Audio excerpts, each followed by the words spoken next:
Γεια σε όλους. Είμαι ο Γιώργος, είμαστε στην Κρήτη και σήμερα πηγαίνουμε στο Ρέθυμνο.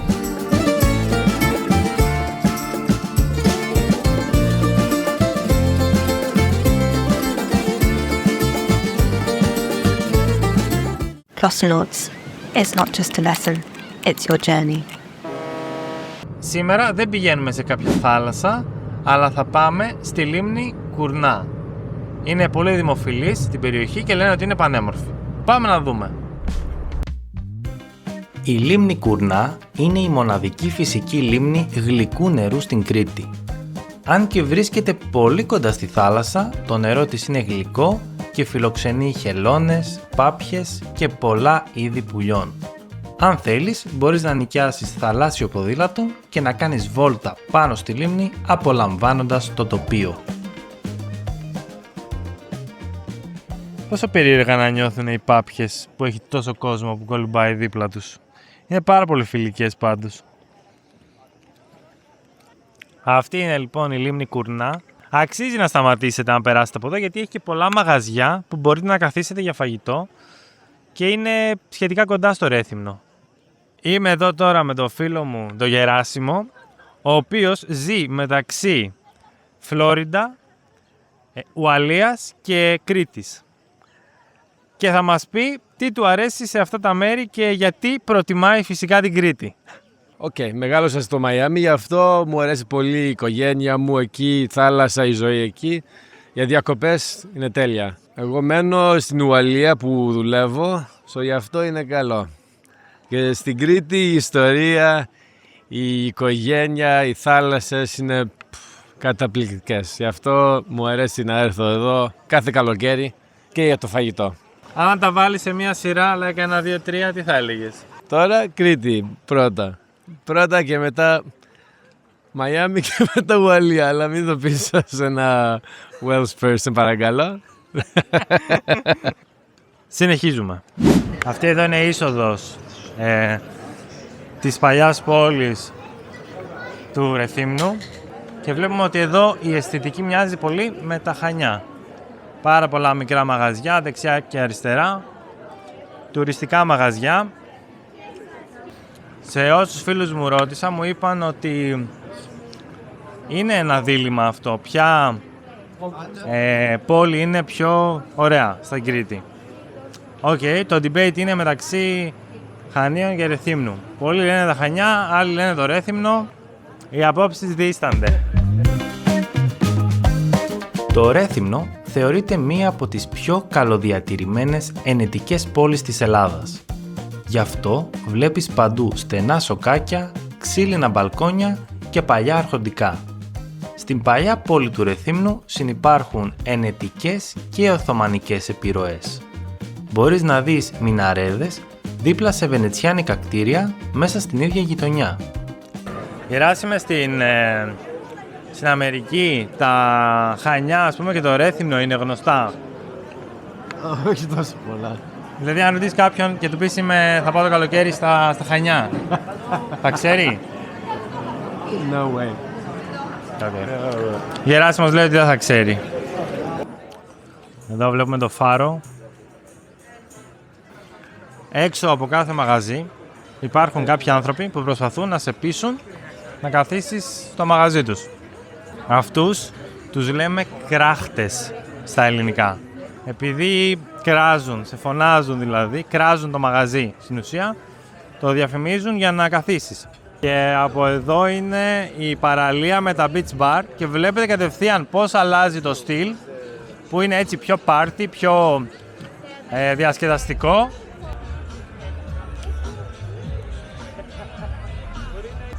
Και η αλήθεια είναι ότι από αυτή τη μεριά της παραλίας έχει και μια έτσι λίγο πιο περίεργη μυρωδιά, αν καταλαβαίνετε τι εννοώ.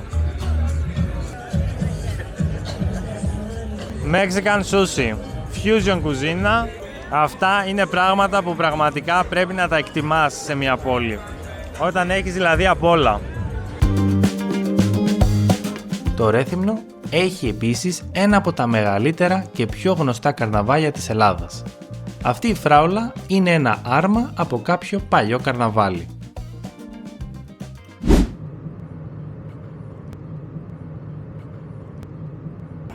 Σήμερα πηγαίνουμε στο νότο της Κρήτης, στον Μυρίανθο Πλακιάς. Εκεί τα νερά είναι λίγο πιο κρύα. Μου το έχει προτείνει μια μαθήτρια, μια αγαπημένη μαθήτρια από το Λουξεμβούργο. Πάμε να δούμε πώς είναι.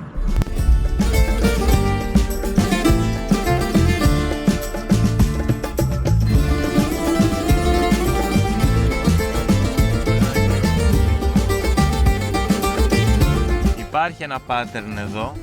Όταν θέλεις να πας σε μια καλή παραλία, πρέπει να ανέβεις κάποιο βουνό και μετά να το κατέβεις.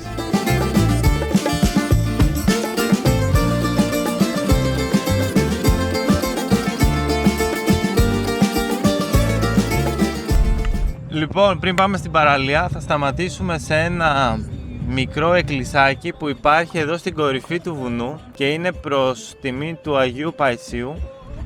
Πω είναι σαν κάστρο ρε εσύ, κοίτα εδώ.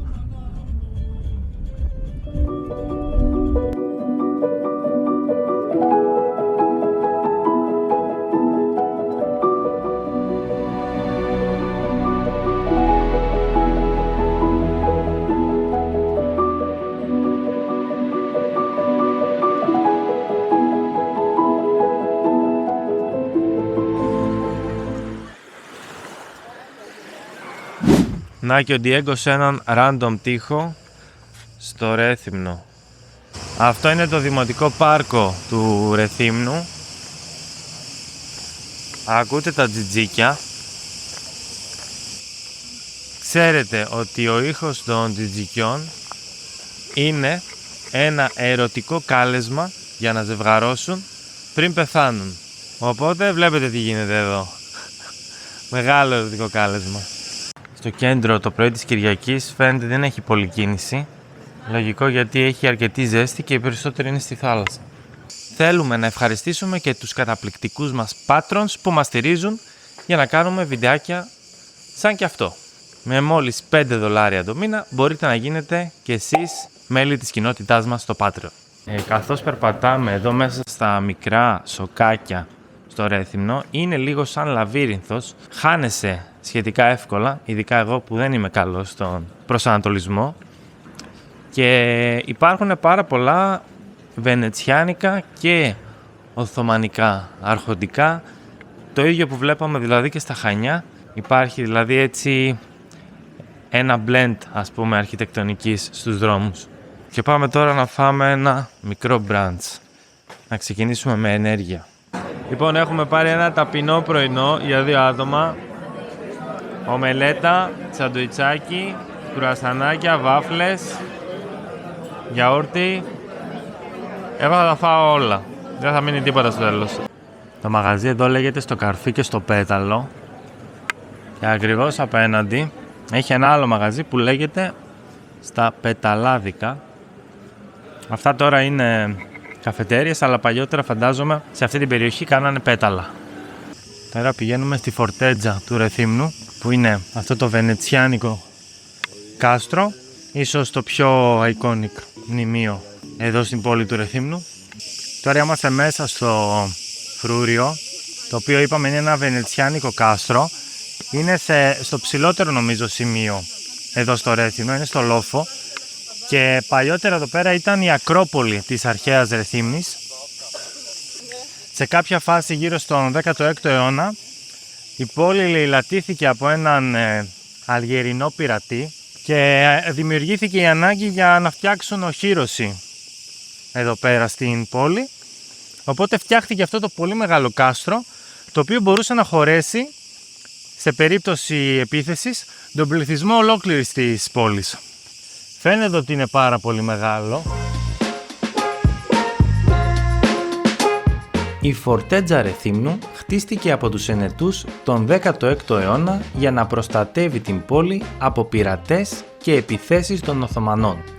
Είναι ένα από τα μεγαλύτερα ενετικά κάστρα στην Κρήτη και από εδώ έχεις πανοραμική θέα σε όλο το Ρέθυμνο και το κρητικό πέλαγος. Νομίζω ότι το Ρέθυμνο, όπως και τα Χανιά, έχουν έτσι πάρα πολλές μικρές ιστορίες για να ανακαλύψεις. Είδαμε ότι και εδώ αγαπάνε πολύ την τέχνη οι άνθρωποι πάντα, γενικά στην Κρήτη, από τον μινωικό πολιτισμό υπήρχε αυτή η αίσθηση της κουλτούρας και της τέχνης στους ανθρώπους και το συναντάς και στη σύγχρονη Κρήτη, στη σημερινή Κρήτη. Λοιπόν, λίγο πριν τελειώσει το ταξίδι μας στην Κρήτη, κάναμε μία μικρή στάση εδώ στην Μονή Αρκαδίου, μία έτσι πολύ ιστορική μονή, και δείτε λίγο το στυλ που έχει. Φυσικά, όπως και όλα τα μοναστήρια, είναι μέσα στη φύση, πάνω στο βουνό. Αυτό που μου αρέσει σε όλα τα μοναστήρια είναι η ησυχία που βρίσκεις. Δεν έχει πολύ φασαρία πουθενά, ακόμα και οι τουρίστες μιλάνε έτσι λίγο πιο σιγά. Ίσως τώρα ο μόνος που κάνει φασαρία είμαι εγώ με το vlog μου.